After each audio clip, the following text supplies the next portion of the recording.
Bonjour Elsa Grana et Roxane Kapersky, pardon. Vous donnez une création, Vitriol, au Théâtre de la Tempête. Est-ce que vous pouvez nous parler du thème de la pièce qui est particulier? Oui, alors on traite d'une affection mentale, de la bipolarité. On est plongé pendant 1h30 dans le cerveau d'un homme bipolaire qui convoque l'être qu'il a le plus aimé dans sa vie, qui est son ex-femme. Et il convoque cette image-là et l'image de sa vie reconstruite avec un nouvel homme. Et il questionne tout ça pendant 1h30. Il essaye de comprendre ce qui s'est passé, il essaye de comprendre comment elle s'en est remise, il essaye de comprendre, de leur vie ensemble, et il essaye de comprendre ce qui lui arrive à lui aussi. Il vient chercher une sorte de foyer en, en convoquant ces images-là. Et voilà ce que je pourrais dire. Je n'ai rien à ajouter. Et on traverse quand même, il questionne sa maladie. Donc on traverse aussi tout un pan de la psychiatrie après les années 70 qui proposait des alternatives qu'on n'a pas forcément choisies par rapport à 2020, ou là où on en est aujourd'hui du traitement psychiatrique.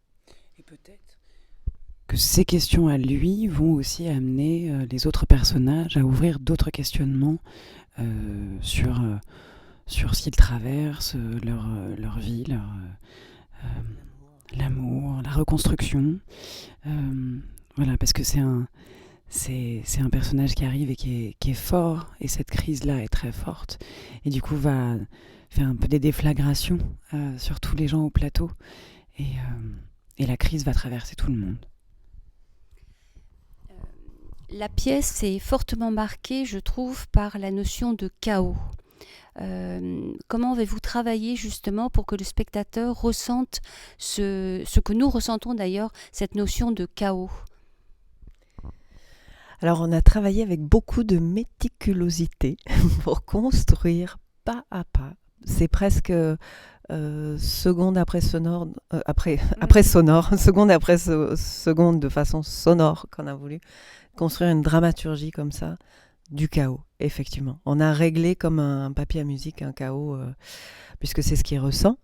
Et c'est pour ça qu'on a fait appel à des musiciens pour essayer d'incarner un petit peu à la fois la partie scène et la partie créative du cerveau qui est certes malade mais qui a des jaillissements.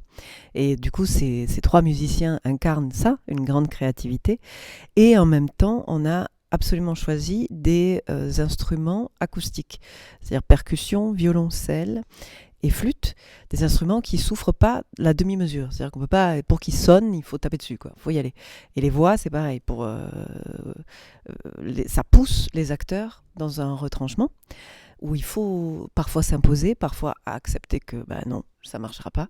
Et c'est cette notion-là qui crée aussi, je pense, un chaos sensitif, presque pas forcément directement réflexif, mais en tout cas, on ressent cette espèce de tension constante entre dans l'osmose et la lutte des... Parfois pour la parole qu'on n'entend pas. Exactement. Et c'est très volontaire aussi, c'est le risque. Voilà. Et parce que la psychiatrie est un risque et la folie est un risque. Donc il fallait aussi proposer aux spectateurs de se confronter à un risque, pas à l'image ou à l'idée d'une représentation policée et acceptable de ce que pouvait être la folie, mais de se dire et si en tant que spectateur on s'engageait aussi un peu et on prenait le risque d'un échec parfois, ou parfois on n'entend pas, parfois on perd le sens, parfois tout à coup on est capturé par autre chose parce qu'on a créé aussi une mise en scène où il n'y a pas de réel point de fuite, où on vous dit jamais c'est ça qu'il faut regarder à ce moment-là, donc vous êtes sans arrêt sollicité ailleurs. Et ça, c'est une opération du cerveau à laquelle on n'est pas habitué culturellement. On est tout le temps habitué à ce qu'on nous dise c'est ce signe-là qu'il faut regarder, et ajouter à ce signe-là, il produit ce sens-là. Or là, l'idée pour décrire une psyché en crise, c'est l'état de notre société. On vit une crise, on vit une immense période de trouble, et on n'arrête pas d'essayer de nous donner les solutions les plus simples, les réponses les plus simples, un 49.3 qui vient de tomber là, il y a quelques heures, c'est simple. Mais la réalité est vraiment plus complexe. Et ça pousse le spectateur à devoir rentrer dans ce chaos et cette complexité qui est celle de notre époque. Donc c'est j'ai vraiment conscience qu'on demande aux spectateurs une participation extrêmement active. Et on pourrait même reprendre Pierre-Félix Guattari qui est dans le spectacle et qui dit c'est une plongée chaosmique. Et dans chaosmique, il met chaos, osmose et cosmos. Et effectivement, tout est un peu convoqué là-dedans. C'est-à-dire, on accepte la part de spiritualité, la part de complexité, la part d'impossibilité, la part d'acceptation, la responsabilité. Enfin, ça brasse beaucoup, beaucoup, beaucoup de choses. Mais je crois que c'est vraiment très important qu'à un moment donné, les choses soient dites et que les gens les entendent. Chaosmique. Sinon, moi j'ai vu aussi qu'il y avait une autre idée qui était très importante dans ce spectacle, c'était l'idée de la seconde peau. Aussi bien pour la femme qui a vécu ce premier couple d'une façon extrêmement douloureuse et qui a encore du mal à renaître de ça. Et cette idée de renaissance, de seconde peau, à travers l'image du serpent aussi, est beaucoup reprise, je trouve, dans le spectacle, ne serait-ce qu'aussi que par le titre, qui quand même convoque une symbolique très forte. Est-ce que vous pouvez en parler ? Moi, je vois pas de douleur. Je vois effectivement un tourbillon qui est resté en elle. Mais par exemple, la façon dont elle va... comme un aimant, se réattacher à lui, c'est de l'amour-passion. Après, on y met ce qu'on veut. Et dans cet effondrement qu'a été cet amour-passion, évidemment, on perd des morceaux de peau. Et comme toute fin d'histoire, comme toute fin de livre, de chapitre, on doit repasser par une reconstruction. Et on doit accepter les effondrements. Et c'est la même chose pour les deuils général de la vie, les deuils de parents, de famille, de couples, tout ce qui faisait partie de ce qu'on connaissait, de ce qu'on était, quand ça s'effondre, il faut accepter cet effondrement, donc accepter que la peau s'en aille, pour accueillir quelque chose qui sera sans doute plus vulnérable, sans doute plus fragile, mais qu'on ne connaît pas encore. Et c'est Rilke qui dit ça, qui dit si vous avez vraiment confiance dans vos douleurs, alors dans ce cas-là, vous pouvez être comme quelqu'un qui va accueillir quelqu'un qui ne connaît pas chez lui et vraiment ouvrir cette connaissance de tu es une nouvelle personne, je ne te connais pas. Donc allons à la rencontre de cette nouvelle personne-là. Et lui, dans cette maladie qui le pousse à changer de peau constamment, par l'institution, par la maladie, par la chimie elle-même, par le deuil de son propre couple, elle aussi. Donc ils sont confrontés aussi à ce présent-là qui leur montre que tous les deux, ils ont essayé de changer de peau, mais qu'il y avait peut-être encore des mots coincés, des mots qui n'étaient pas dits. Et sans doute que cette dernière confrontation peut amener de la paix et peut, en tout cas, faire entendre ce qui n'a pas été dit. Voilà, c'est la dernière phase de cicatrisation, je pense, d'acceptation de la peine de l'autre et de l'impossibilité. Et souvent, c'est ça aussi, l'impossibilité de... On entend, on reçoit, mais on ne peut pas partager. Et c'est aussi une acceptation, je pense. Et pour revenir sur le titre que vous avez choisi, qui est donc qui fait référence quand même à une formule alchimique, vitriol, pourquoi ce titre très fort ?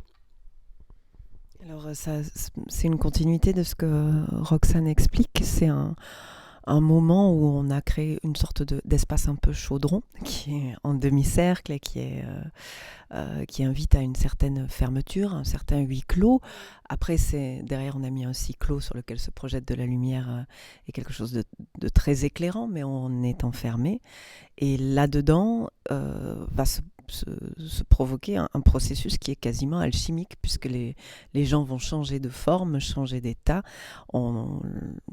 pour reprendre la, la- enfin, la métaphore qui est directement au démarrage du spectacle, où il manipule des petites poupées, ensuite elles sont brûlées, et elle restera avec ces cendres-là, et une fois il peut plus rien manipuler des cendres. Et dans les cendres, il reste ce qu'il appelle, lui, l'impossible présent. Cette chose que tout le monde a croisé une fois dans sa vie, un impossible présent, quelqu'un qui restera pour toujours là, comme un tison, présent après présent. Et cette formule nous a séduit très tôt, en fait, parce qu'on s'est dit c'est vraiment le processus que chacun des trois personnages vit.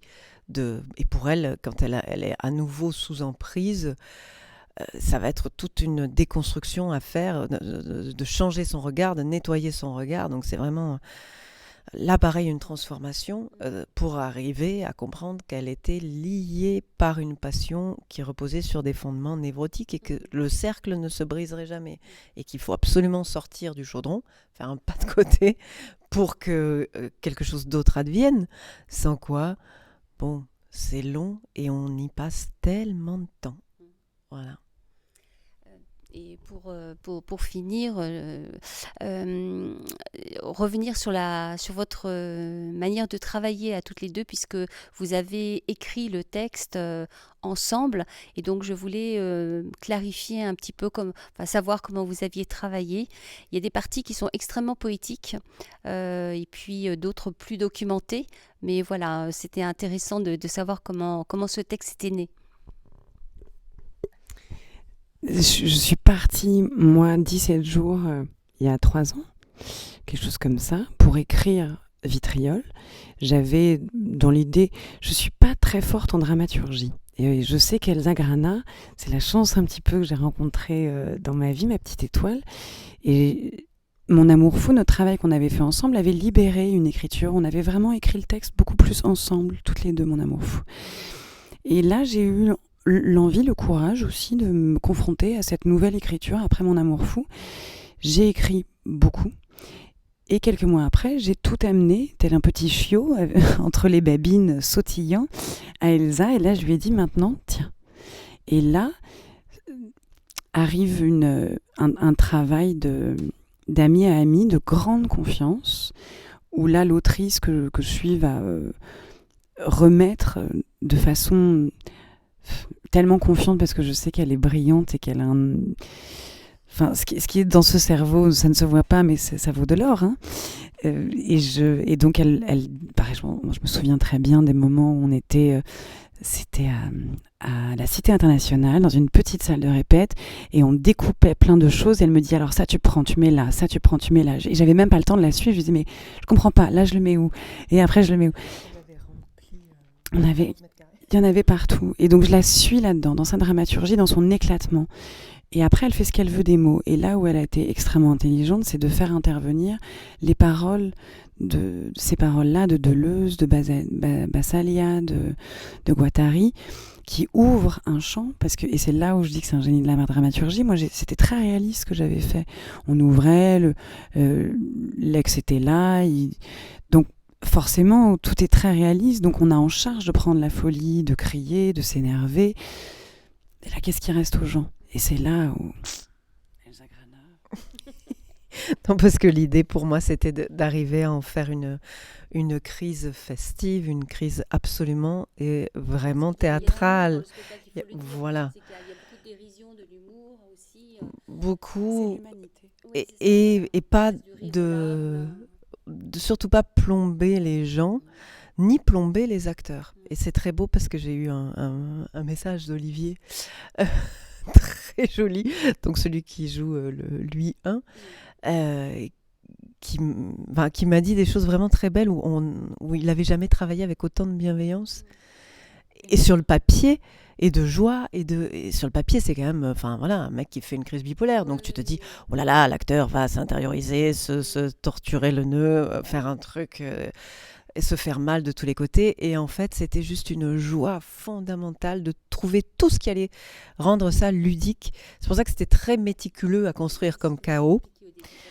pour pas justement que les gens soient plongés avec 3 ficelles un peu bidons du son enregistré et du noir, et on est dans la névrose et on entend comme ça se dérouler quelque chose qu'on projette nous-mêmes sur la folie, c'est-à-dire le drame et la noirceur. Mais en fait, franchement, il y a beaucoup d'éléments tellement ludiques dans les discours, dans cette émotionnalité aussi qui passe d'une chose à l'autre. C'est fantastique. Donc il fallait arriver à rendre compte dans le spectacle. Il n'y a pas seulement de la folie, il y a aussi de l'amour. Il y a de la passion, il y a plein de liens aussi qui sous-tendent les C'est rapports ça. entre les personnages. C'est là où Elsa a cette intelligence-là, c'est la double intelligence dans la dramaturgie et de la mise en scène. Dans les spectacles d'Elsa, tous les spectacles d'Elsa il y a un appétit pour la vie chez Elsa, pour la résilience, pour aller de l'avant, toujours, chercher l'amour, chercher la lumière, mais ne pas renier la part de douleur, ne rien renier, toujours être en acceptation des choses, mais aller chercher, aller de l'avant. Et cet appétit de la vie, j'ai toujours pensé que les spectacles reflétaient beaucoup les créations, la façon dont on a créé. On était à la Chartreuse pendant 3 semaines. C'était d'une joie, c'était studieux, c'était très concentré, et c'était parce qu'elle rigole pas non plus, mais c'était très joyeux, et très très concerné. On savait très bien de quoi on parlait, et on a tous eu une confiance absolue en Elsa et là où elle voulait nous amener, parce que c'est de la vie et personne peut refuser la vie. Et l'intelligence aussi de parler de tous les humains, parce que on parlait effectivement des errants, de ceux qui sont rejetés, pas regardés, mais de tous les autres. Je vais vous remercier beaucoup pour cet entretien très riche, et puis longue vie, parce que vous commencez juste le spectacle au Théâtre de la Tempête. Donc j'invite tous les lecteurs d'Aime la scène à venir voir ce beau spectacle. Merci beaucoup. Bonne soirée, merci.